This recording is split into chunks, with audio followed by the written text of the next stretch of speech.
with that, just for the benefit of the public, I want to run back through a couple of things here to make sure everybody understands. And I'm trying to get my screen to work right. All right, there's a couple things here with our meeting where we'll allow folks to join in and speak. The commissioners, as well as our clerk and our county manager and attorney, are all serve as panelists who has the full capabilities, including video and screen sharing if we needed. I should be the only one sharing screen, so I'll run through the agenda. I will not keep the agenda online unless it's a particular presentation. I'm not aware of any other presentation, Sarah. I don't have any others downloaded. If there is another presentation, we need to take a second to get pulled up, then we can do that at the right time. Everyone else will join as an attendee where you can see everything going on, you can hear it, but you cannot share your screens. And you can only speak whenever you either raise your hand or our host gives us the ability to do so. So, 4 ways of having public comment. You can send an email directly to comment@bakercountyfl.org. Our staff will then, at the appropriate time, will read those into the record. You can also use the functions in Zoom, which one is the chat function, where you can make a comment and we'll read that. Or you can raise your hand and we'll give you the ability to speak at the appropriate time. The last way is you can actually call the phone number 904-259-0210. We do have that phone being monitored. And if you'll leave your name and the message, that will then be transferred over to an email that will be read in the meeting as well.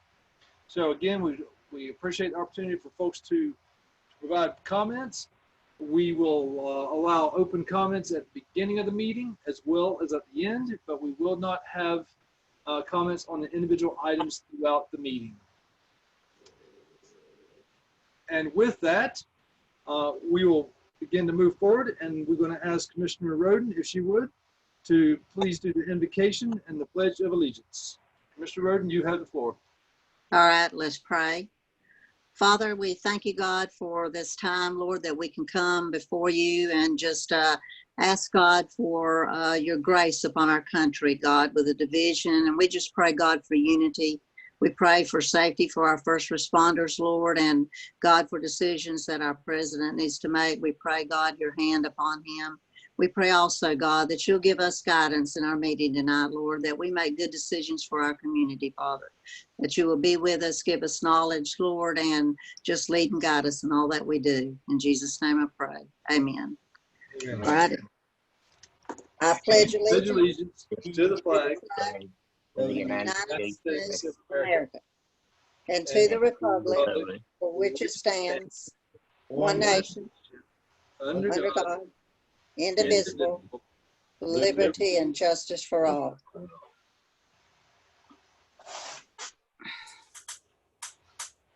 All right, thank you, Commissioner Roden. I am going to stop sharing my screen now because the agenda was made available online that everyone could have access to. So I'm not going to have it on the screen. It does make it more of a challenging to see the panel. So we have moved the invocation. The next item up is the approval of the agenda. I would ask Sarah or anyone, is there any modifications or changes that's being proposed to the agenda? Mr. Chairman, I do have some slight changes, if you don't mind. Sure, and what are they? Item number 1 will be presented by myself instead of Chief Nelson, if you guys don't mind. I believe Chief Nelson will be on the call in case there's any questions, but that one should be short and sweet anyway. And also on page 2 of your agenda regarding the public hearing items, there was an asterisk there that said all items are presented for first hearing. And I apologize because item D is for a second and final hearing for you all tonight. So you will need to take final action on that. Thank you for those clarifications. All right, any changes or modifications besides what Sarah had mentioned? If not, I'll take a motion for approval of the agenda with the modifications as suggested. I'll make a motion to approve the agenda with the modifications made. Second. I have a motion by Commissioner Steele, a second by Commissioner Roden. Any discussion? If not, are there any dissenting votes? Hearing none, that carries. Next item is the approval of the consent agenda. We have the minutes from the May 19th regular session, as well as the public hearing, as well as the expense reports. Do I hear a motion to approve the consent agenda? Move to approve consent agenda. Second. I have a motion to approve the consent agenda from Commissioner Roden. I have a second from Commissioner Steele. Is there any discussion? If not, we'll call for a vote. Are there any dissenting votes to the motion? Hearing none, that motion carries unanimously. We are now at the point in the public hearing by which we would allow for public comments. Sarah, have you received any emails or phone calls? No, sir, not at this time. Thank you. Clint, is there anybody that's got their hand raised? I don't see any chats either. No, sir, there are none. There are no raised hands, nor no chats. Well, then we will continue to move forward with the agenda. We'll open up for public comments again at the end of the meeting. The next item is constitutional officers. The only one that I know we do have for sure is our clerk. Madam Clerk, you have the floor. I don't have anything at this time. Thank you, Chairman. Thank you very much. Are there any other constitutional officers that we know that's online? Hearing none, we'll start now into the new business, item 6. The first item on the agenda under new business, number 1, is the Central County Fire Station plans.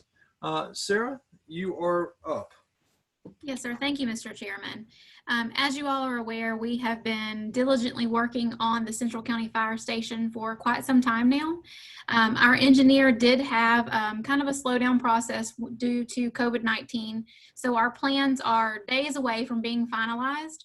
I actually have in my possession a set of 90% plans for construction, as well as a final site plan.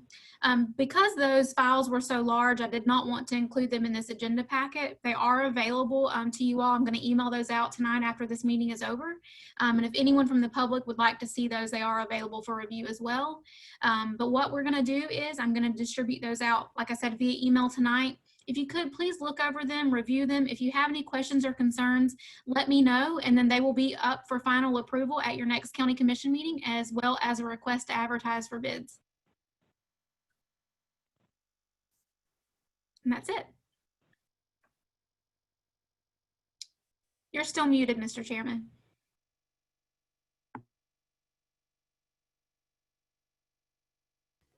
Thank you. Sorry, Sarah. Thank you for that information. This is an info-only item. Does anybody have any questions or comments for Sarah or Chief Nelson? Seeing none, we'll move on to the next item. The next one is the approval of the O.C. Horn CEI. Mr. Fletcher, are you online?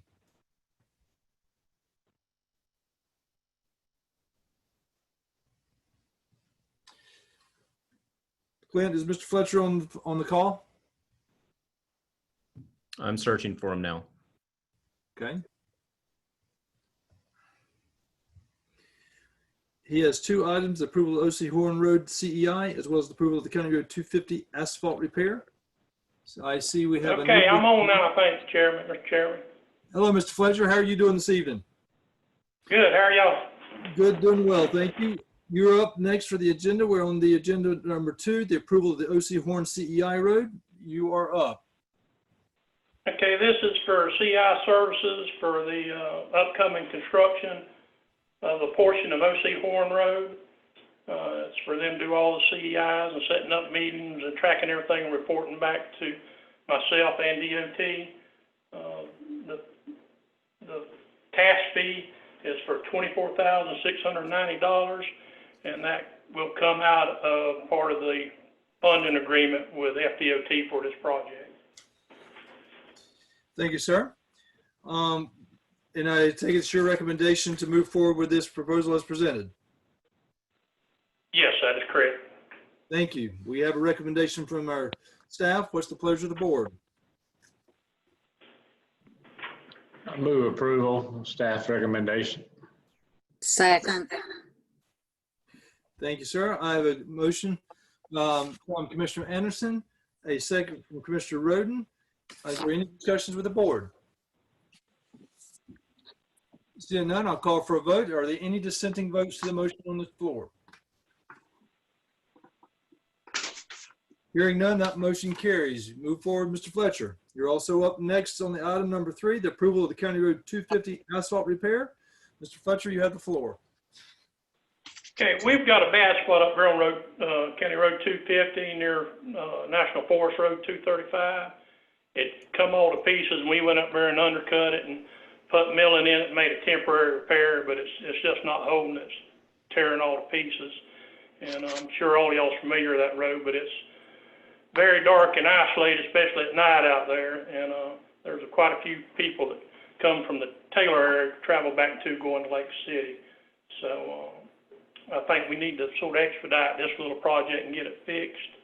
And I've got with Anderson Columbia, and they've agreed to give us their asphalt prices off of the Reed Stafford project they're currently working on now. So I'm recommending we go ahead with the repairs for the estimated cost of $39,358. Thank you, Thank you, Mr. Fletcher. Question. So I've had several folks complain about this as well, so I appreciate you looking at this and moving it forward. This is within the limits of the National Forest, is it not? Correct. Did we get any reimbursement from the National Forest for this? Not that I'm aware of, because it's actually a county road. So. Okay, I'd like to follow up with you later offline with that, but I appreciate it. Is there any discussion from the board? If not, I'll entertain a motion from you for this one. Move to approve the CR 250 project. Second. I have a motion from Commissioner Steele, a second from Commissioner Anderson. Is there any discussion by the board? Seeing no discussion, we'll call for a vote. Are there any dissenting votes? Hearing no dissenting votes, that motion carries unanimously. Mr. Fletcher, I think you are done for the evening. I'm done. Thank y'all, and see you later. Thank you, sir. Have a good evening. The next item on the agenda is an action item. It is the church volleyball season consideration. Ms. Little, you have the floor. Thank you, Mr. Chairman. As we discussed in the last county commission meeting with our request from the Little League to have a season, we knew that we were going to receive some other requests from other recreational activities in our county. And I have been working with several of those. You'll see actually number 4, 5, and 6 under new business are all related to very similar items. So number 4 is regarding our church volleyball season. I have been approached by the league director, Miss Mary Stewart. She has been in conversations with our area churches, and they're eager to get back to some form of normalcy as well, obviously within whatever guidelines that we can put in place. So in your agenda packet, you have that letter from Miss Mary. So just for your information, the games, they would like to begin this week. The games in the future would be held on Tuesdays and Fridays from 7 to 10 p.m. They have a recreational league for the children as well as adults. So they try to schedule all those games on the same nights. Last year, they had 39 teams, which consisted of 23 adult teams and 16 youth teams. This year, with everything that's going on, we did not have firm numbers on that right now, but we do anticipate a similar turnout. They have this, like I said, their safety plan in place that they'd like to administer. All of the churches are aware of what the requirements would be, as well as signage being posted at the facility. So as you can see in her memo, we've talked about adequate hand sanitizing and hand washing stations. All of our volleyball courts are a minimum of 10 feet apart from one another, and this is an outdoor activity. So like I said, I didn't think there'd be any concerns with it, but obviously we want to bring that to, for you guys for consideration. And let me know if you have any questions. If not, they are very eager to get started with this event. Thank you, Ms. Little. With that, we've already decided we had opened up our parks as well as now the Little League. I think it'd be consistent to do the same thing here with the volleyball, but it's certainly at the pleasure of the board. So I'll certainly appreciate hearing from the board. Mr. Chairman, I'm in full support of moving forward with this item. Let us get some normalcy back into our community. the Little League started yesterday, and I think it was a success. And we have a lot of responsible people here in our community, and they know what they can and they can't do without us trying to tell them. And from what I've seen so far, everybody's been very responsible, from businesses right on down to our local people. So I think as a board, we should support this and move forward. We're trying to get our area back in as normal as possible. Thank you, Mr. Anderson. Any other comments?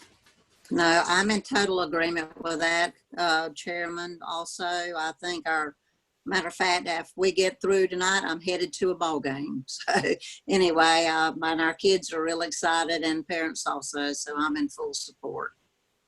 Thank you. I'm not sure that this necessarily needs to take a vote, but I'd certainly like at least a nod of heads. Sarah, you don't need a vote or anything on this, do you? I don't think so. Just direction that you guys are comfortable with the safety plan in place. I think you've heard between myself and the other two commissioners, I think you already got the majority. So I think I see everybody's head nodding online and thumbs up. So I think you have a full support of the entire board that says move forward with the opening up. Please encourage them to pay close attention to the requirements here and encourage fans and attendees to be very careful. But you have your direction. Okay. Next item up on the agenda is the Lifeline screening at Ag Center considerations. You're up, Sarah. Yes, sir. Thank you, Mr. Chairman. So this request is actually slightly different. It does relate to the auditorium at the Ag Center.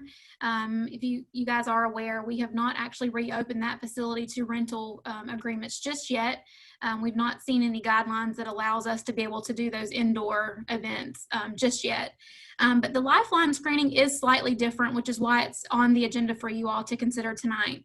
So Lifeline Screening is a private prevention and wellness company who operate community-based health screenings for adults aged 50 and up. They have requested to hold a life screening event at the Ag Center on June 12th. So some of the things that they check for are cardiovascular disease and chronic conditions. It's just to help people in the community get medical care where they may not be able to get to a facility right now to do that.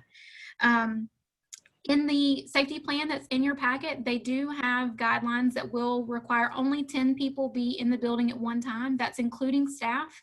So their appointments are staggered throughout the day. There is a screening process that's in place for everyone before they come into the facility to receive the screening that they may be there for as well. So like I said, this one is a little different from what we've seen with some of our other requests. But obviously Lifeline Screening felt that it was very important to not delay these appointments that had been in place. In fact, this has been on the book since the beginning of the year, since before we were placed under lockdown. So this is something they would like to see our citizens be able to have access to. And certainly in accordance with their guidelines that they've submitted, I believe that they can do that. I'd just like to hear what your opinion is on that. If you guys are comfortable with that type of event. Obviously, we're not ready to open the Ag Center up just yet for, wedding receptions or family reunions, things like that. We still have to be limited on the amount of people in the building, but I believe this event would be able to be conducted in a manner that meets those CDC guidelines. Mr. Chair, I would just say on that, I mean, as Commissioner Anderson said, getting back to a little bit of normalcy, the health of our community is important, and if they're going to follow the 10-person guideline, at least follow this, have a setup that we're checking people coming into the building, I would be in support of it. Thank you, Commissioner Still. I see some other heads that seem to be nodding from other commissioners. With that, I see everybody's head nodding. I would agree on the sense that this is a health issue. This is a health. This is help providing additional health services. It's not just another function. So as such, I would agree that we should be able to support this. So Sarah, I think you have your guidance as well on that item.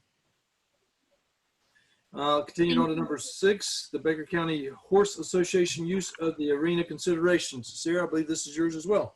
Yes, sir, it is. And last but not least, we have a request from the Baker County Horse Association regarding the riding arena. So this request is actually where I'd like to hear some guidance from you all, specifically to the arena itself. You guys, I'm sure, are familiar with the riding arena that's adjacent to the fairgrounds. They are separated by a fence. There's gates there. Obviously, we have overflow parking abilities at the fairgrounds themselves. But what the Horse Association is asking for is actually 2 different requests. Their guidelines would be the same for both of those requests, but just a normal ride night, which is typically the first and third Saturday of the month. Our local chapter, about 20 participants ride at the arena, and they've not been able to do that obviously in recent months. So what they're asking for is the ability to be able to do that. Obviously, they've got very similar guidelines in place with the other requests that you have seen previously. We're comfortable with what they're being presented specifically for their ride night. But what I'd like to get some clarification from you all tonight is in addition to their ride nights that they'd like to have, they would also like to have sponsored NBHA events, barrel racing events at the facility. It's been brought to my attention that a lot of our surrounding counties have opened their facilities back up to these type of events, specifically since they're outdoors, like we're hearing in other communities. As long as we've got guidelines in place, these outdoor activities seem to be happening a lot more frequently. So my concern is the riding arena is a small area. If we're looking at 20 participants on a normal ride night, I don't think that is any issue whatsoever. But I am a little bit hesitant to open it up to just an NBHA event at this point. Obviously, I am fully confident in their guidelines that they've submitted. I think that it's a great plan, but it is a small and compact area. So I'd like to hear what your concerns are about that. If you're comfortable and if you'd like to see that type of event, maybe we could limit it to 50 participants or whatever you all are comfortable with. But I would like a little bit more guidance on what you would like to see happen at the arena for these types of future events. Chairman? Yes, Commissioner Roden, you're recognized. That used to be our world for about 10 years. And really, when you go to those events, even on the Friday night ride night, you are basically at your own trailer because you ride your event and then you go back to your own trailer unless you go up to get something to eat. And that's how the NBHA is also. You're probably 10, 15 apart because your trailers are so big that you're separated, by 10, 15, maybe even 20 feet. There are a lot of participants that do come to NBHA.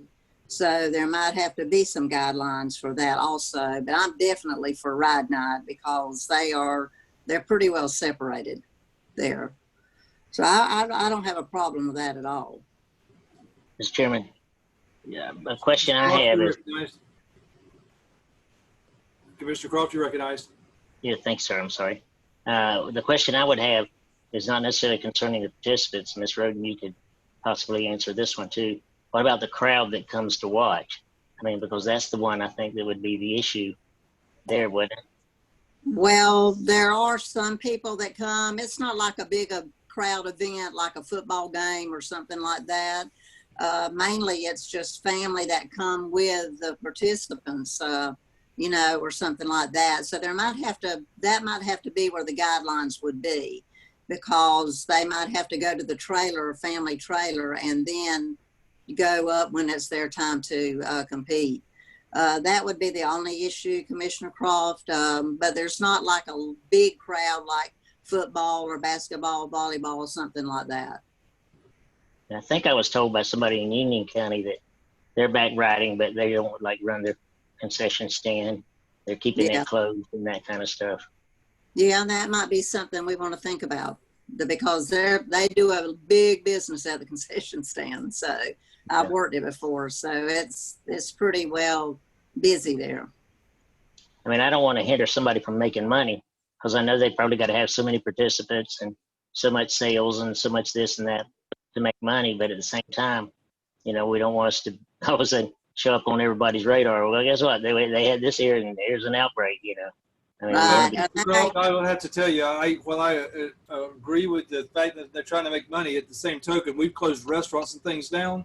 That was their only lifeblood, was that. And it was their livelihood, where this is a recreational activity. So my caution here is if we're going to open it up for the barrel racing, which I'm not opposed to, let me say that up front, I don't think you can start trying to tell how many people can show up or can't. I think it's either open or it's not. Right. The concern is who is going to be policing this? The riding club, or whoever, are they the ones that's start telling us that they're going to ensure this is going to happen? Because somebody needs to ensure this is taking place, and it's not always fun to go out and tell folks, "Hey, you got to move. You are too close. Somebody's got to move." But I just want to make certain that somebody's taken some steps to try to ensure these guidelines are being followed. It would be the Baker County Riding Club should be responsible for that. Okay. Mr. Chairman, if I may, just to Sarah? follow up on some of those questions. So to answer Commissioner Croft's questions, they are asking that there are no chairs to be set up for participants and no viewers from the bleachers. I have been in contact with the local officers pretty frequently, and to be honest, they're taking it very seriously. They want to make sure that if they are riding, that they're being safe, and they have been working with organizers for the NVHA event, who also agreed that the event has to be well ran, it has to be well organized, and they have taken responsibility for making sure that those rules are being enforced. They have recommended that once your ride is over, you not linger there at the arena, that you load your animal back up, or you take it back over to your trailer and you wait at your trailer. That is one of the precautions that they're asking for. In addition, they have asked for their concession stand to be open, just like Commissioner Roden said. That is one of their money makers for those events. There are guidelines that they are requesting that everyone follow, as well as to their concession stand being open. And you can see that in your packet there.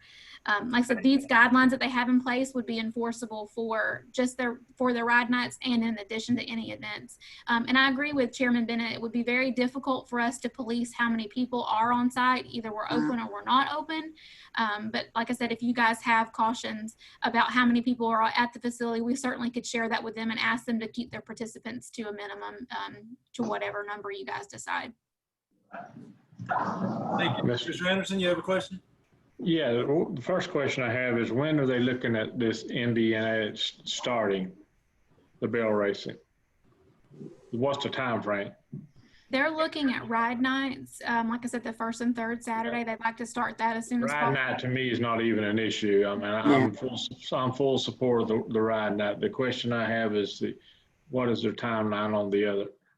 Do you know? As soon as possible as well. As soon as possible. Yes, or they've had some events that have already been delayed because of this. So they're ready. They would like to get something scheduled as soon as possible. Okay.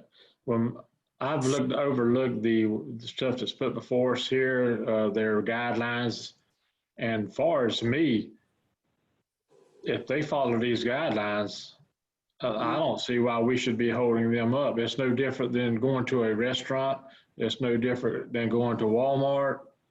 It's no different than doing our daily things that we do every day.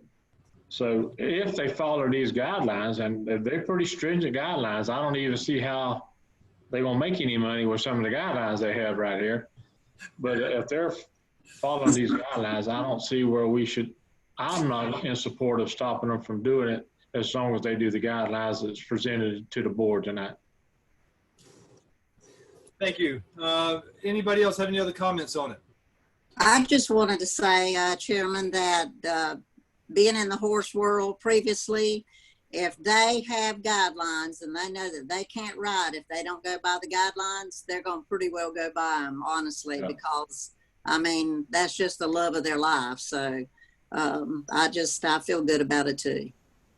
Thank you. I think what you're hearing is from the majority of the board, Sarah, is that we're okay with moving forward, especially with the ride nights. We'd actually okay with moving forward with the Barrel Association, whatever, but just encourage them to make sure they follow these guidelines. End of the day, is that fair from the remainder of the commissioners? If you could nod heads, if you're okay with that direction.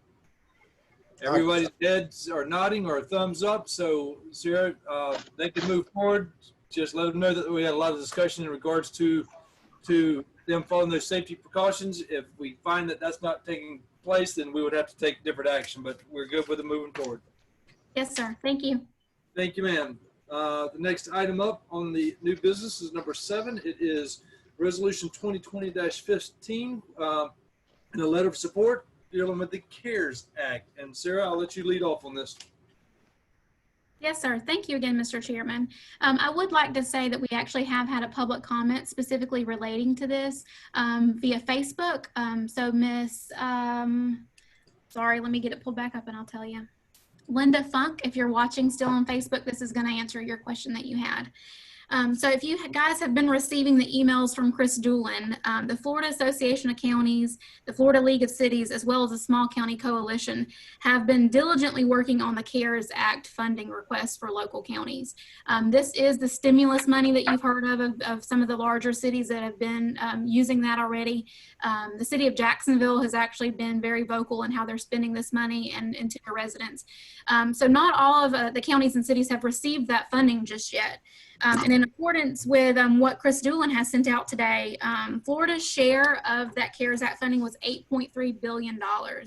As of today, 55 counties and 411 cities have not received any of that funding yet. So in your packet, you have Resolution 2020-15 as well as a letter of support.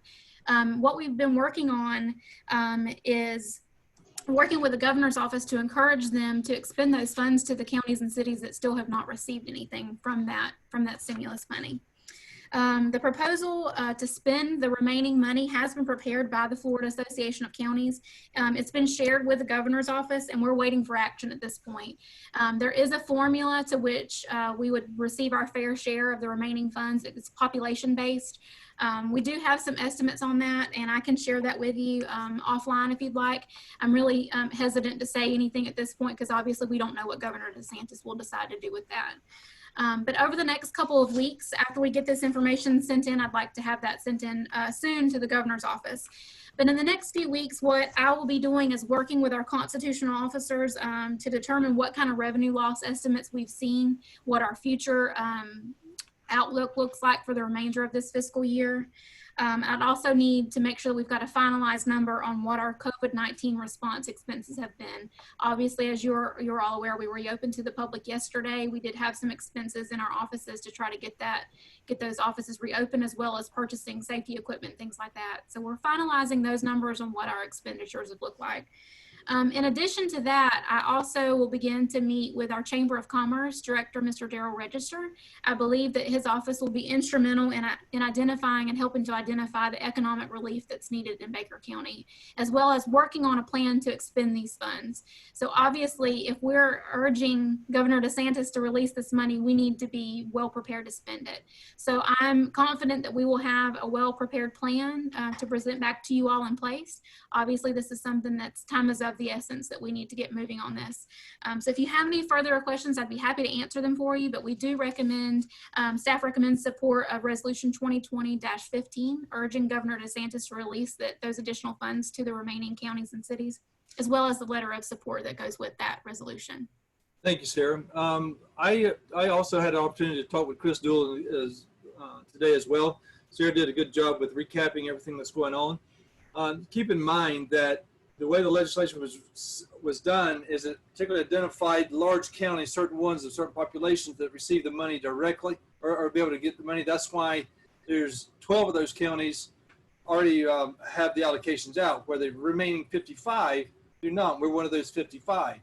The proposal that's been put forth by the League of Cities, Small County Coalition, and the Association of Counties is a recommendation. It is just that. It is a recommendation on how those funds are to be allocated out, and it's really based on a per capita basis, which is what the original federal legislation was intended. So the unfortunate side of this is there is no mandate or requirement right now for the governor's office or the Senate or the House to act at any particular time. So this letter is simply to encourage action to go ahead and let the governor allocate these funds out rather than it getting tied up into legislation that could take who knows how long. So again, I'm going to support the resolution as well as the letter, because that's what we're trying to do, is say, move forward, get these funds released, follow a formula based on per capita. Don't take and create some kind of new creation or something new.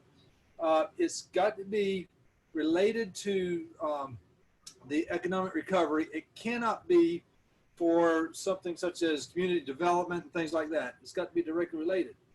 So that's the intent of it. The letter and the resolution is to say, move forward, get these funds allocated. Now, once they do that, careful what you ask for, because you may get it. As soon as they do that, we've got to be in a position to be able to start deciding how these funds are going to be allocated out. And these are not for county funds for us to go do something with. It's intended to cover expenses, not only county, but businesses. You're talking about the mom and pops, restaurants, the nail salons, the beauty shops, all these places that had to close down and restrict. We've got to now be in a position to determine ourselves how these funds are going to get allocated. So Sarah's on the right track with meeting with the constitutional officers to figure out what our impacts are, as well as our potential impacts at a bigger level, meaning intangible taxes, sales taxes, and things such as that. But at the same token, we've got to come up with a method by which these funds can also be allocated to businesses that were impacted.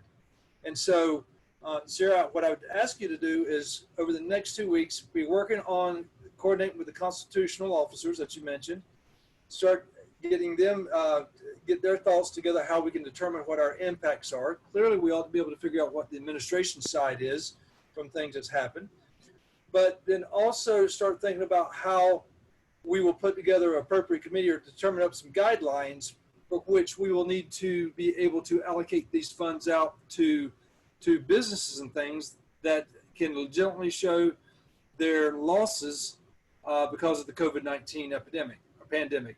So I would look forward to hearing back something over the next 2 weeks in order to kind of come up with a game plan on how we're going to start putting together those guidelines. Okay?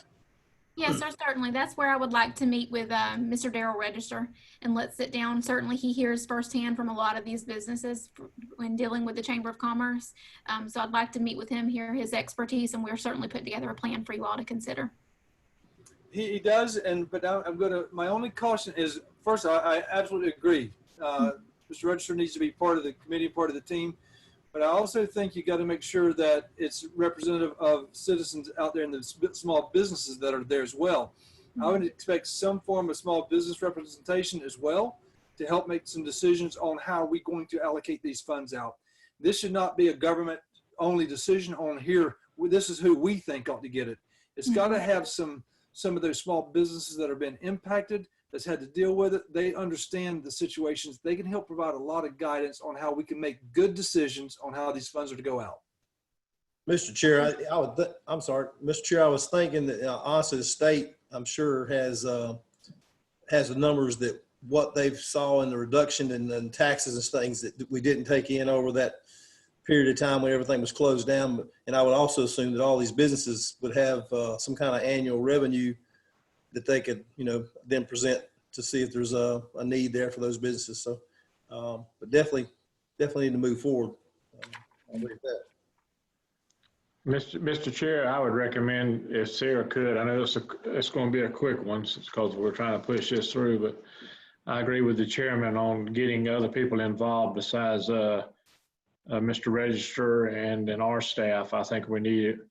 It wouldn't hurt to have a couple local business people, maybe on the food side, and then maybe somebody on the retail, just to kind of give us a kind of a heads up on how it hit them, how it affected them. So I would agree. I would think that we needed, a little bit of local involvement with that, and maybe get a committee set up real quick. I'm sure you have plenty of people that you can tap into that would be willing to serve. Okay. Mr. Chairman, Mr. Croft, you're recognized. I'm not sure who we would go to on this, but I know there's been some concern. Have we actually lost any small businesses?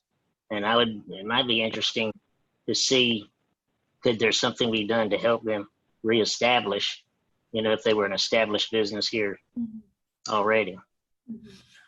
Well, I certainly think that's one of the things that's got to be considered as we put together some guidelines. And that's the whole thing. That's why I believe we've got to have some representation to building this guidance. We got to have some representation from some of those businesses that understands, because with all due respect, unless you've been in a small business, you don't quite get it. And right. Many of us have, all right? But it's a lot different in a small business where you do everything and you struggle to survive. And so that's why I think you got to have some of those folks involved to help provide some guidance so that we create something that works and can fairly get the funding out. Okay, so Sarah, I guess for now, continue to move forward with putting together, getting information from the constitutionals, look at putting together a team or committee to take a look at how we can develop the criteria. Fortunately, we are not behind the 8 ball just yet because the money hadn't been allocated. But what I don't want to happen is when money becomes available, that these businesses can have access to it, that we're going to take another 2 months to try to figure out how to get it to them. We need to be running parallel now, establishing that criteria. So when the money becomes, Baker County Administrator is not a hold up from providing the relief. And so that's why we want to make sure we're moving forward. Okay. So with that, we have 2 items on the agenda here that we'd like to take action on. One of them is resolution 2020-15. And if so, if there's somebody who would like to put a motion on the floor to read by title, I'll certainly entertain that at the moment. Motion to read resolution 2020-15 by title. Second. I have a motion from Commissioner Anderson. I have a second from Commissioner Roden. If you would, Mr. Commenda, would you mind reading that for us, please? Yes, Mr. Chair. Resolution 2020-15, a resolution by the Baker County Board of County Commissioners asking Governor DeSantis to allocate the unspent local government portion of the state's coronavirus relief fund to those local governments that did not receive a direct allocation, and supporting the request and proposal put forth by the Florida Association of Counties and League of Cities, and requesting state agencies to act with expediency with regard to all available funding streams, and to ensure that funding is distributed across all communities with needs arising from COVID-19 pandemic without regard for population size or entitlement status, and providing an effective date. Thank you, Mr. Commando. I have a motion on the floor. I have a second on the floor. The resolution has been read. Are there any other discussions by the board members? If not, I'll call for a vote. Any dissenting votes to the motion, please signify now. Having no dissenting votes, that motion carries unanimously. Thank you, Sarah. You got some guidance. I would encourage you to provide some focus on this over the next 2 weeks, because creating that guidance will take a little bit longer than you might think, because it's not going to be overnight. I think there's a lot of things that will have to be discussed, but please move forward. Next item on the agenda is the item number 7, old business. And with that, the first item up is the pending business report. Ms. Little, you have the floor. Mr. Chair, Yes. I hate to interrupt you, but we just approved the resolution. I think we also probably should make a motion on the letter of support. Thank you. You are absolutely right. There was one item on the agenda and I just breezed right through it. Thank you very much. We have the letter that's presented here. It is prepared for my signature. I am out of town until at least Sunday evening. So this may be ones that we can have sent by the vice chair to go ahead and get it sent rather than wait on me. And that's perfectly fine on from my behalf. He has certainly signed them for all. He is certainly representing the entire board. So that's fine. Do I have a motion to approve the letter as presented? So moved. I have a motion from Commissioner Anderson, and I have a second from Second. Commissioner Steele. Is there any further discussion? If not, we'll call for a vote. Are there any dissenting votes to the motion on the floor? Hearing none, that carries unanimously as well. Thank you for the assistance there with overrunning that item. Next, we have the pending business report. Ms. Sarah Little, you're up. Thank you, Mr. Chairman. So I'm just going to hit some highlights on 3 of these pending business items. If you have any questions on everything else, just let me know. Commissioner Bennett, I will refer to you if you've got any updates at the end on our road projects. No, I can answer that already, because I've not been out talking with anybody. I would not go to anybody's house to knock on their doors to create them any concern. So short answer is no. Okay. So to update you all on the Central County Fire Station, obviously that was on the agenda tonight for us just to discuss it. Like I said, you guys will see those plans go out in your emails this afternoon or this evening after we're over. Please review them, let me know, and then we'll have final approval at our next county commission meeting. COA bus wash, I did receive a signed contract from FTOT last week. So this one's going to go up on our status list, and we're going to begin working on going out to bid for that in the very near future. Sarah, Yes, sir. Sarah, on that one, you probably want to get with the COA very quickly, get the plans that they have, see what the status of those plans are, and see if those plans are dated. So see what's going to take to get those plans back up to speed. It all depends on the value of, I don't know who did the original design plans. If you can go back to that same designer and the services that they're going to render is under 35,000, I think you can go directly to them and renew that. But you got to be careful with, if it hits over 35,000, that's not even an option. And I would encourage you to continue to work directly with the Council on Aging's representatives to make certain that they know exactly what's happening all along. They may need to assign a representative to help provide that guidance as well, so that you're not trying to, they need to have a representative, not you trying to keep the entire board updated the whole time of the COA board. Mr. Anderson, you typically coordinate a lot with them, so I would encourage Sarah to coordinate with Commissioner Anderson however he would feel best with it. But that's one that the money's there. So let's not be in a position where it's any type of adversarial role. They know the requirements. We got to keep that thing within the budget. So move forward with them with that. Okay. Yes, sir. Also, we have a start date for our Shoals Park fencing. As you all know, Cruise Road is an issue. I have had phone calls in the last couple of weeks, especially since the park has been reopened, about issues in that area. So we've had some weather delays from that contractor, but I did have conversations with him today. We are confirmed for the start on June 15th. We've got some kickoff meetings scheduled with our recreation staff, and we are ready to go on that project. I know the neighbors out there are eager for that to start as well. And then also going back into our COVID-19 discussion. So our offices did open to the public yesterday. It has been successful so far. We have 2 exceptions to that. As of right now, our supervisor of elections and our library have not reopened to the public. I kind of jokingly said that glass and plexiglass are the new toilet paper, because apparently you cannot get those. They're almost out of stock everywhere we go. So we have ran into some issues with some final components on those offices. So they are scheduled to reopen next Monday, though, June 8th. So they will be right in line with everything else. I did have a request after our last county commission meeting, and I've been in contact with Mr. Steve Shaw. He attempted to submit a public comment at our last county commission meeting, but there were some issues with that on his end. So I told him that I would be happy to share his comments.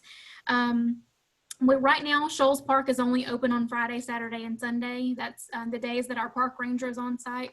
Obviously, with people being very limited on what recreational activities they can do, Shoals Park has really been a hot spot on Friday, Saturday, and Sundays. So with our ranger being on site for those days, we would like to keep the park open in limited hours until the foreseeable future. Mr. Shaw has requested that we look at that, and when we can open back up 7 days a week, he would like us to be able to do that. So for now, like I said, I think that we're still on target to just keep the park open Friday, Saturday, and Sunday so that we can limit that, make sure that our park ranger, Mr. Harvey, is on site just to help keep some of that commotion down in there and make sure that everyone's following the rules and being safe while they're there. So should those guidelines change, I'll be happy to let you all know, and obviously update that information on our website and our Facebook page as well. Other than that, like I said, the reopening for yesterday went really smoothly. We've not really had any hiccups yet. Obviously, our staff were there in our offices working, even though the offices were closed to the public. So we really had little disruptions in that aspect of it. And I hope to continue to move forward, and hopefully we'll see some more guidance from the state and be able to do additional reopenings in the near future. Thank you, Sarah.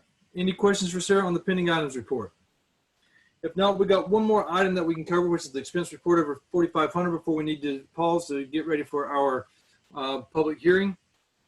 So if we'd like, the revised expense report for over $4,500 is presented. Does anybody have any questions or comments with it? Mr. Chairman, I don't have any comments on that, but I do have some on the staff. I didn't want to interrupt you when you was moving on, but Okay. I think they've done an outstanding job preparing and getting ready for the reopening and opening up. And I think it's just something that should be commended to the staff for what they've done and what they actually have been doing through this whole COVID thing. And I just want to give y'all my appreciation and tell y'all that we appreciate y'all. We're sitting here at the house, which I'm having been sitting at the house. I work every day. I'm out on the road. But I do appreciate everything that y'all do. And if you would share, let the rest of the staff know that without y'all, this county wouldn't run. And I really appreciate you. Yes, sir, certainly. Thank you, Commissioner Anderson. All right, the next expense reports. Any other questions or comments on expense reports? Okay. Hearing none, we've got county manager. Do you have any other items? I would like to remind our members that serve on our Small County Coalition that there is a meeting tomorrow via Zoom. There's been some emails that have gone out for that. If you guys would like to attend, you are more than welcome to do so via Zoom. I will be on the call. I know there may be some issues with scheduling for some of you to be able to attend that meeting, but I will be on the call and I'll be happy to share that information with you all once that call is over. And also, I know that Miss Kathy Williams is on the phone. I don't know if you guys wanted her to provide that information as an update to you all now or later on in the meeting, but I do want to remind you that she is on the call as well. Let's go ahead and get Miss Kathy taken care of before we jump into the public hearing. I think we can probably do that. Miss Kathy, you want to give us an update on where we're at with the county manager position? Yes, Mr. Chairman, I surely will. I was able to reach out to the 4 applicants to set up interviews for June 16th. They all seemed very excited to be one of the interviewees. So we will be starting the interviews at 10 and then we will end at 3:30. So it was a little bit, I wanted to make sure I gave you each enough time after the interviews to have any discussion or to either have you have any other questions for anyone, just to make sure you had enough time in between the interviews and your meeting at 5. So far, we have 2 interviews that they will be out of state, but they did not have a problem at all attending in person. In fact, they both said that they were very glad they were able to attend in person rather than do Skype. So if you'd like for me to share the times and the names, I can do that also. Well, let me just kind of follow up. One of the things that I talked to Ms. Kathy about a week and a half, 2 weeks ago is the process by which we need to move forward. And so that's why I've asked her to try to schedule the interviews on the day of the commission meeting so we can do everything in advance of that meeting that day. And then we can make some decisions that evening on how to proceed one way or the other. Okay, so what we want to do.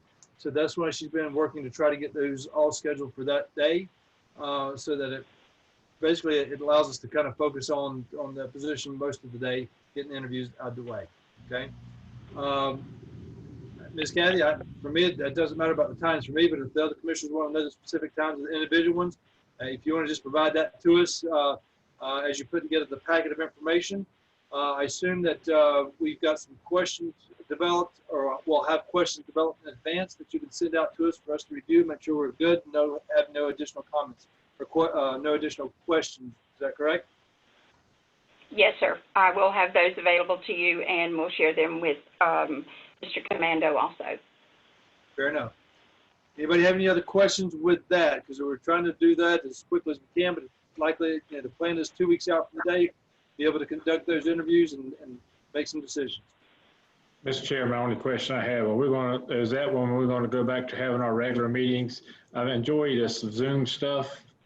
Well, Commissioner, why don't we cover that under Commissioner comments at the end and make some decisions on that? Fair enough? Sounds good. That sounds real good to me. All right. Let's move on. let's do this. Let's take a short recess. We've got 5 minutes before the public hearing. Sarah, are there any presentations that's got to be given? Okay, there's no No, sir, just presentation. the staff reports that are in your agenda packet. Fair enough, because I just figured to say I don't have a presentation pulled up. So let's take 5 minutes. We will reconvene. My clock says 5:56, so we'll try to resume in the next 4 minutes or so, okay? Till then, see you in a minute. Same place anymore, so I got to rethink where everybody's at. Oh.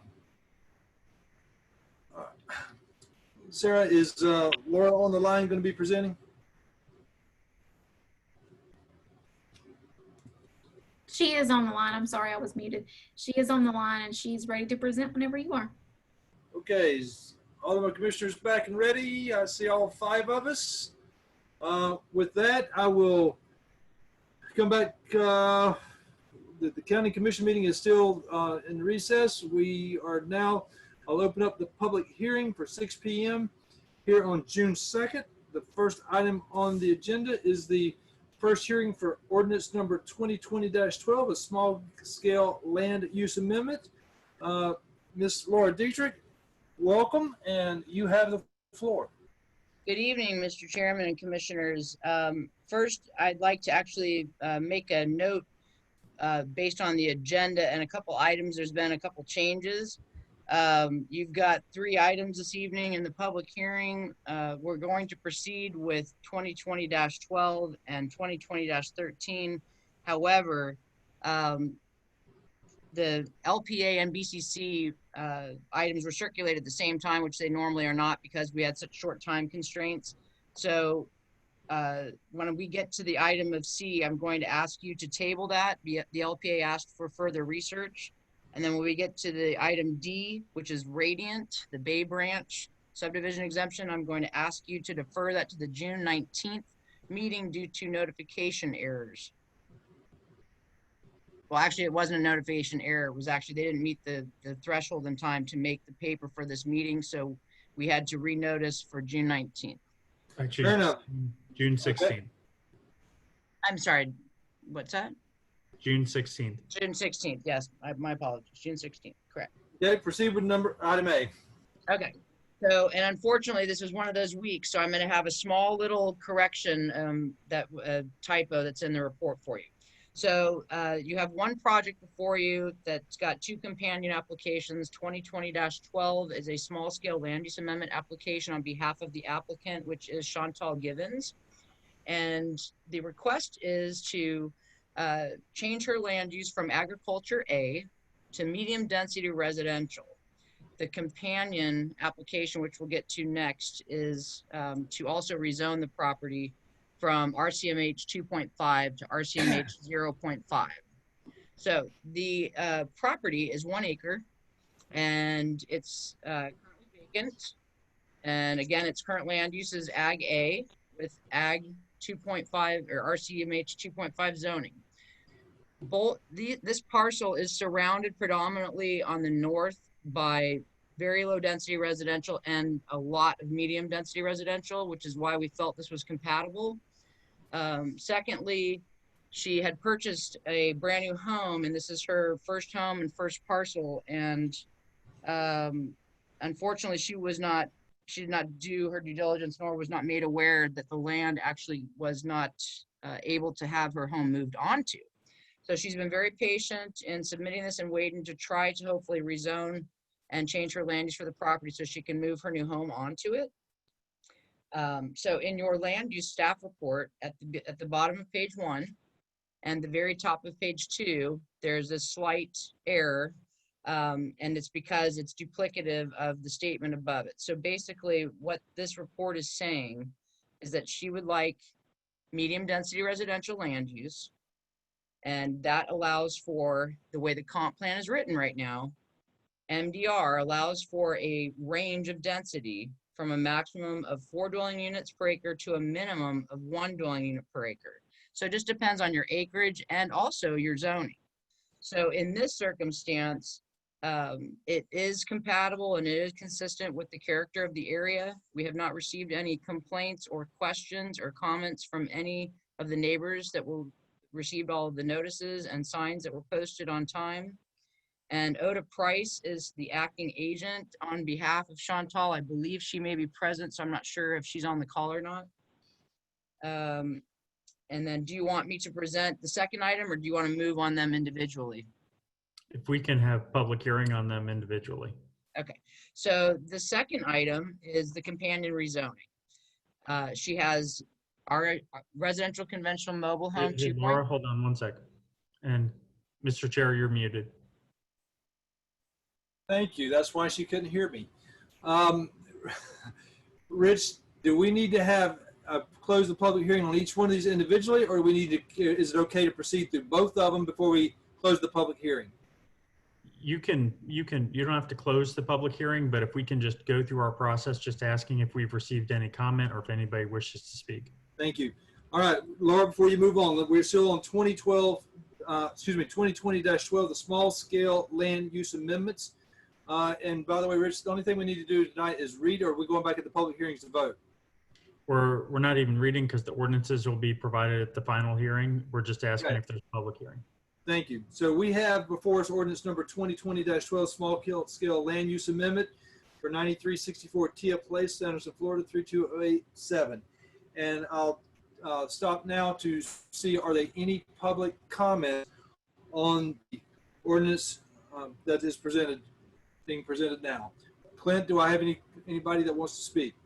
I see nothing on Zoom. However, I would note that the Facebook Live is about a 20-second delay, so I'll be watching that for the next few moments. Thank you. There's an extra caller on the, no, that's Laura, never mind. Mr. Chairman, while we're waiting on that 20 minutes, I have a question for Laura, if you don't mind. Sure. On this drawing that I'm seeing, Laura, in front of me, it shows that it is having access to Gaskin Circle. It's just a little small part that looks like it's touching, but do they have a driveway on Gaskin Circle? They do. The parcel, it has a full access driveway and the site has already been cleared and prepared. Okay, that was my question, Mr. Chairman.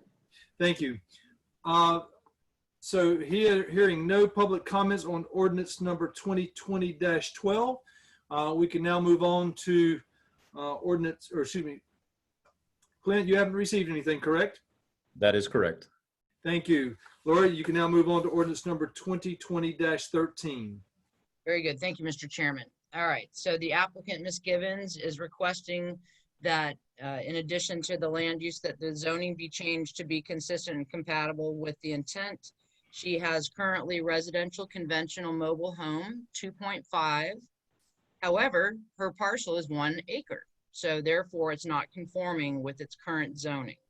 So she is requesting to rezone it to residential conventional mobile home 0.5.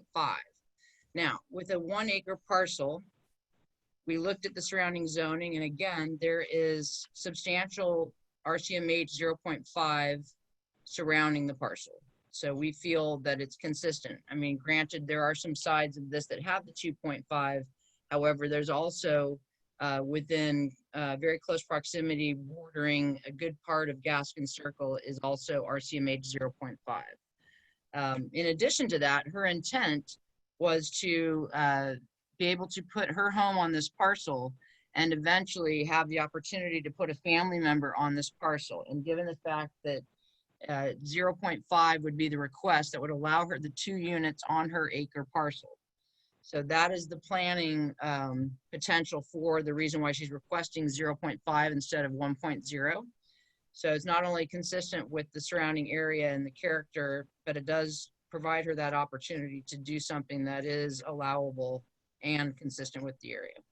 So again, on the bottom of page 1 of your staff report for 2020-13, it should state, in addition, there is a companion rezoning application to request a zoning change from residential conventional mobile home 2.5, which allows for 1 dwelling unit per 2.5 acres, to residential conventional mobile home 0.5, which allows for a maximum density of 2 dwelling units per acre. Therefore, the subject parcel being 1 acre, maximum of 2 dwelling units. Unfortunately, those revisions were made to the staff reports, but the packet that you got went out with that error, so I apologize for that. Thank you. Laura, do you have any other questions or any other comments on this one before we take public hearing? No, sir. Okay, with that, I'll open up for public comments. Sarah, you've not received anything in public comments, correct? Okay, Clint, have you received any comments or anybody on the line wanting to speak? Nothing at this time. Thank you. With that, we have no public comments on ordinance number 2020-13. We've already decided that we need to table ordinance number 2020-18 until more information has been able to be provided to the LPA and they can make some recommendations. And we also know that ordinance 2019-19 has been deferred until the June 19th meeting. Is that correct? We could have a motion to defer that item D to June 16th. What about C, that we're going to table it? Do we need to do anything with that one? Laura, it just depends on if you're going to re-advertise for that, then we don't have to move to defer. If you want to keep this advertisement, then we do need to move to defer to a time and date certain. I do not want to take the risk at speculating that we will be ready with the additional research by the June 16th meeting, so I would rather table it and renotice the item. Thank you. Is it June 16th or June 19th? Or June 16th. 16th. Okay, I wrote the wrong date earlier. It was my fault. I'm the one that gave you the wrong Okay, date. so we're just dropping number C, is that correct? Not deferring it? Just tabling it indefinitely until a future renotification. And we don't need to take any official vote action, correct, Rich? Yes, sir. Thank you. Do I hear a motion to defer ordinance number 2019-19, the exemption to subdivision requirements for Radiant Places and Properties, the Bay Branch subdivision? Do I have a motion to defer that to June 16th at 6 p.m.? So moved. Mr. Chair, I think we have to go back into the regular meeting before we can do an actual vote. We're still in a public hearing. Okay, Oh, well. Sorry about that.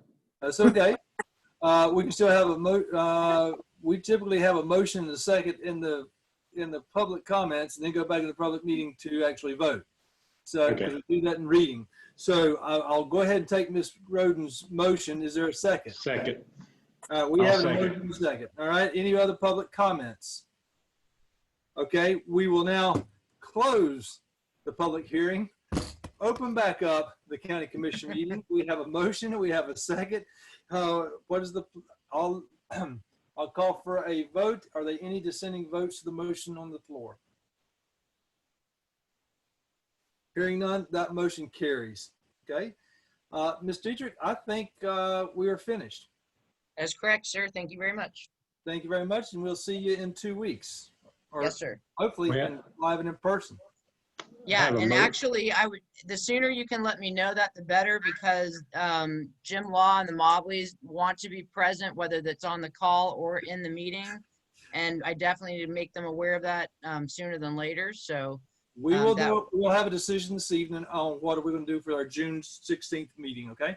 Okay, and if I may very quickly just give you all a heads up that we have now moved into 250% production, and we have numerous projects that have been submitted and are coming in. So I just want to let you know that quorums are going to be really important throughout the entire summer because your agendas are going to start to fill up. Fair enough. Whatever doesn't happen on June 16th, because the next meeting is going to be first week of July, if I'm not mistaken. If that's the case, I'm just giving everybody notice. I will be on vacation that week, and I'm probably not calling in because we won't be Zooming. So I'm not coming back in. So it's my 2 1-week vacations this week and then that week. So with that being said, we are back in the. Thank you, Laura. Have a great evening. See you in 2 weeks. All right, thank you, sir. And with that, we're back in the regular commission meeting. And Sarah, we're at the county manager section. Did you have any other questions or any other things that you wanted to cover that you hadn't already? And you are muted. Thank you, Mr. Chairman. At this time, I don't have anything else to add unless you all have any questions for me. Any questions for Ms. Little? Seeing no hands or motions, we'll move on. Next one is County Attorney. Mr. Commando, you have the floor. Thank you, Mr. Chair. I have no further report. Thank you. We're going through this quick. My kids are happy. They're outside antsy, ready to go bike riding. All right, we'll move into commissioner comments. All right, and I will start. Mr. Steele, you can go first. How's that? I have none, Mr. Chair. Thank you. Mr. Croft. Mr. Chairman, mine has to do with the reopening. I just want to put a plug in that even when we come back together, I think that we have set a very good precedent with the live stream on Facebook. Just to show you how the interest level has gone. Our meeting 2 weeks ago, we had about, 4 weeks ago, we had about 1,200 views. I checked the one out for 2 weeks ago, just before we started. We're at almost 2,500 views on that one. So the audience is picking up. I put a little question on one of my Facebooks about, would you like to see us continue it? It was by no means an all-inclusive type survey, but got a lot of good feedback that they were interested. I even suggested to the press, sent a thing to Joel down there that might be a good press poll question. But I think there's a lot of interest in what we're doing. I think people, especially because they're hearing now we're dealing with local issues. We're talking about their parks and their horse arenas and their Shoals Park. You know what I'm saying? And I think so with this, people are realizing, okay, there is a board that deals with this locally. I don't know if y'all been seeing any of the discussion, but the press even tackled it with a video this past week. People were saying, well, who's the mayor of Baker County? Where's our mayor? Why aren't they out there giving press conferences? And so they did a little civics lesson online about there is no mayor of Baker County. And they covered the municipalities and how the commission was set up and all. But so I think there's some interest out there. And I think we need to seize on that, even if it's just a single camera doing a wide angle shot of the room, but it still be, fed live. And of course, the live video turns into a regular video that can be viewed on demand later on. I just think we need to continue that. I think this has been a great experiment. Mr. Croft, thanks for your comments with that. I've already asked Clint and Sarah to start looking at ways by which we can make sure that we can stream live. What I want to be clear of is if when we do that, is that's not necessarily how we're going to receive public comments and things, because if we're back in our regular public meetings, we'll receive regular public meetings and public comments. But if the intent, which I believe it is to share what's happening and let people know and see with the decisions and the discussions that's taken place, then they certainly ought to have the ability to sit and be able to watch and see that. So they are taking a look to see what it would take for us to be able to do that. We talked about potentially one camera that would set up, that would cover the dais completely so you could see it. But I know they're looking in ways by which we can do this so that we could stream live. It may mean that we continue to set up a Zoom meeting, but it's just one camera that catches all of us. So, but we've got to be cognizant of how the information is being recorded through our public hearing processes and things, and keeping those recordings. So I know Clint is taking a look at this, he and Sarah.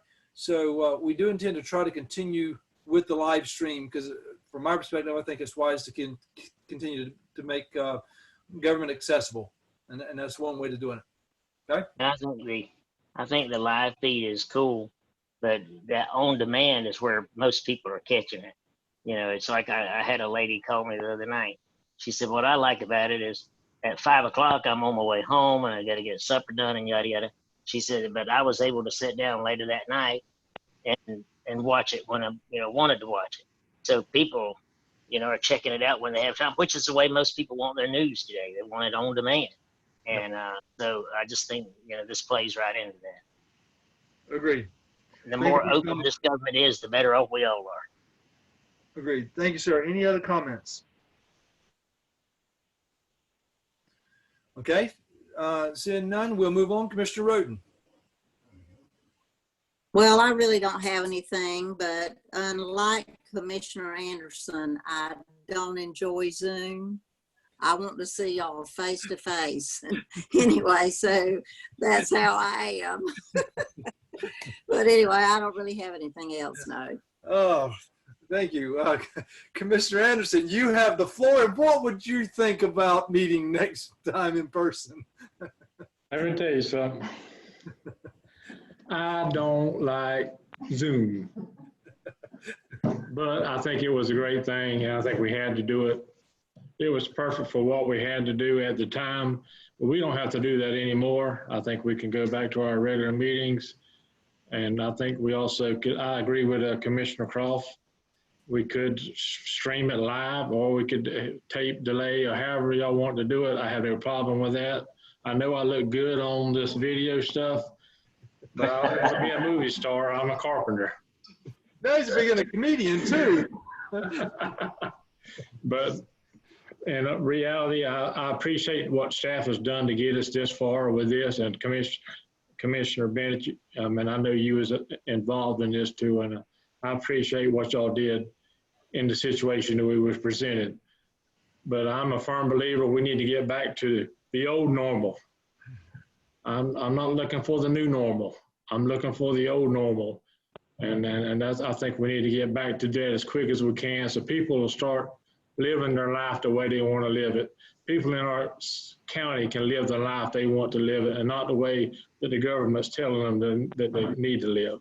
So I think we need to move, and we ought to be leaders on that front. And I think we should get back into our meetings.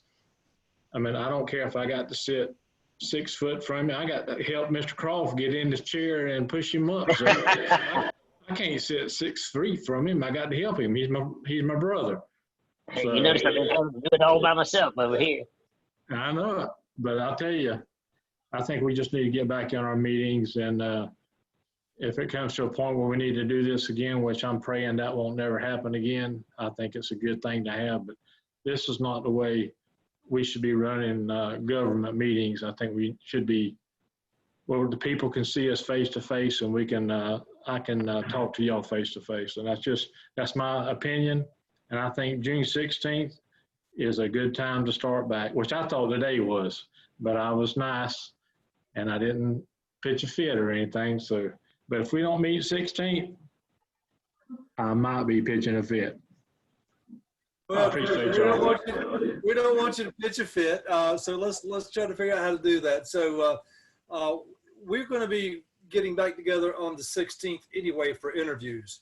So we need to make sure we're set up, Sarah, in a convenient location to be able to do the interviews. If we can do it in the boardroom, fantastic. But between now and then, let's kind of work together to figure out how we can, what arrangements we might need to make in order to set us up so we can meet back in the meeting.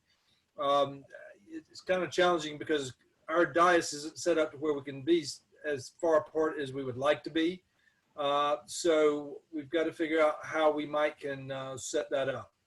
Okay, I know in the past, Sarah, the way it was working, especially on the east end of the boardroom, you were there as well as a county manager was in place there. So we don't have that slot filled now. So let's just kind of look and see if we can figure out how to get some spacing as close to normal as we can. We will probably want to space out some chairs in the boardroom for the audience so that they are further apart. Okay, and plans for that. But let's, unless the board has some objections, we will do our best to try to convene at the next meeting in the boardroom, because we're going to be there most likely conducting interviews. So if that's the pleasure of the board, we'll do that. Can I see some heads nod, thumb, fingers up or something? Okay. All right. So I see everybody okay with that. What I would like to, okay, so we're moving on we're past that one, but I still have a question in regards to the Zoom meetings. This is a Rich question. Rich, right now, the executive order the governor signed allowed us to do Zoom meetings for public bodies and things such as that. When does that actually end? Does it have a termination on it? Right now, that date is July 7th. July 7th.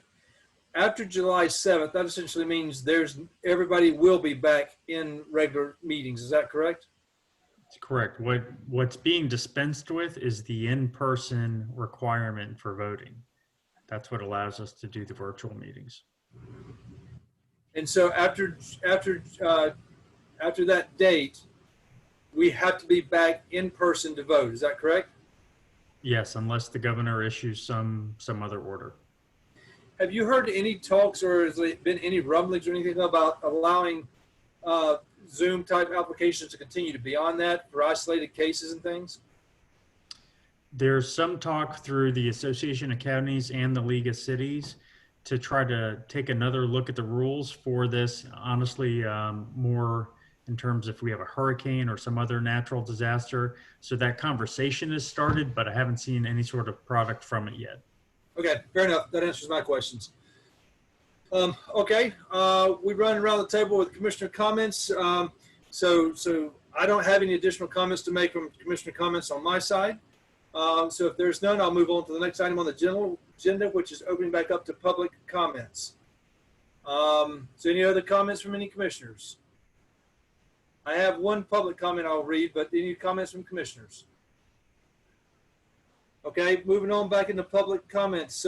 Clint, I'm aware of one public comment that you messaged me. Is any other public comments? Yes, sir. Glenn Patton asks, can we address the status of hiring a new community development director?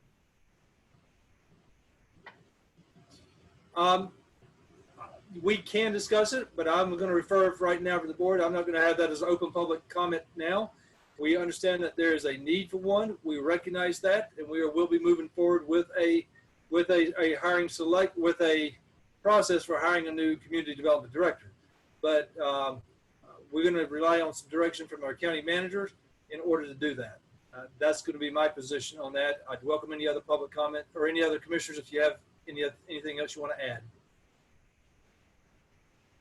Okay. The last item I have was a comment that was sent in that, let me get back to it, that it dealt with the county manager position. This was sent in by Ms. Linda Funk. And the question was, will Sarah be considered? Did they open up the job posting? And I will say we have not reopened up the job posting. We do not intend to open it up right now for the job posting. We'll proceed through the process that has been established and agreed to by the board. The board recognizes Sarah's contributions and her benefits and the asset that she is, and that will certainly be taken into consideration as we move through the process. But we will continue with the current process as we have it now. And we'll make decisions as to whether we want to stay with that process along the way, but that is the current status of it.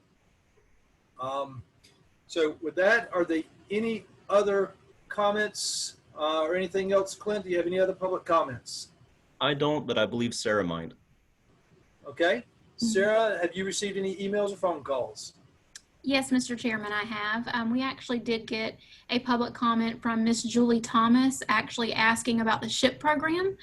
So if you don't mind, I would like to provide some input for anyone who may be interested, if you just allow me a couple of minutes.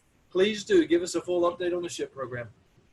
As you all are aware, we did hire a SHIP administration manager. She is here in our office, Miss Kaylee Lowry. She's been with us. She was brought on board about 2 days before we closed our offices to the public and everything kind of went haywire. So Miss Kaylee has been here. She has been diligent in watching webinars and doing training. She has met with our state officials. She's really hit the ground running with that. We're really happy with that so far. During this whole process related to COVID-19 pandemic, we actually were advertised to accept applications beginning in April. But unfortunately, with everything going on, we had to delay that yet again. It was a little heartbreaking for us on our end. We know we've got our citizens that have been anxiously waiting for us to accept those applications, and we're just as eager as they are.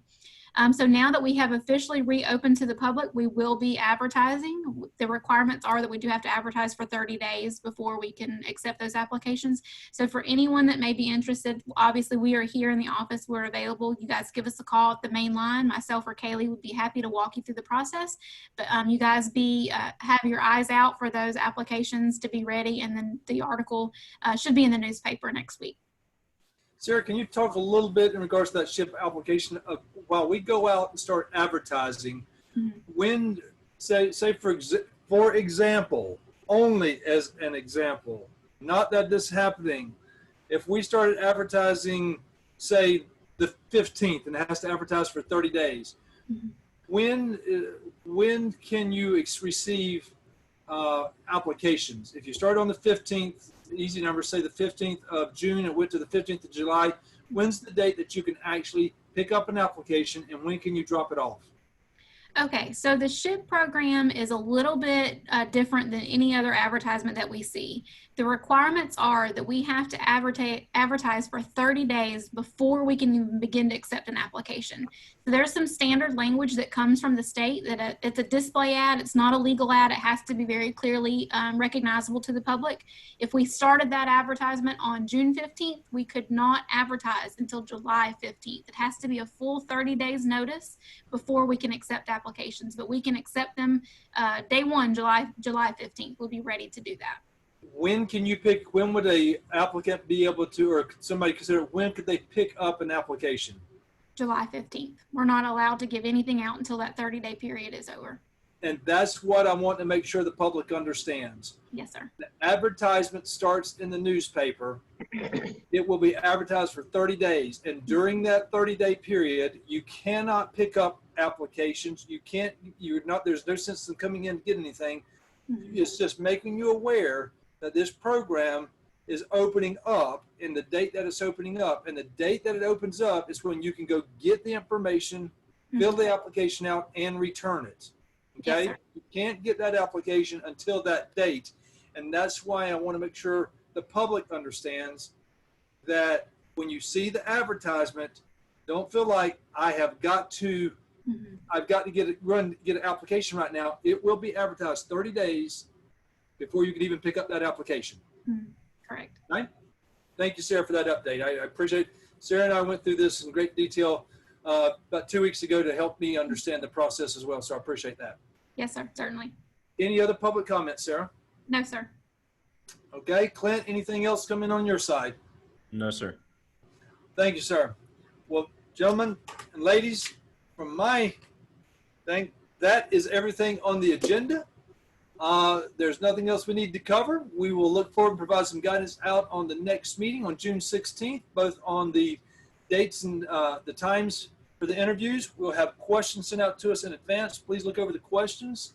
Make sure we need to be consistent with the questions we ask every applicant.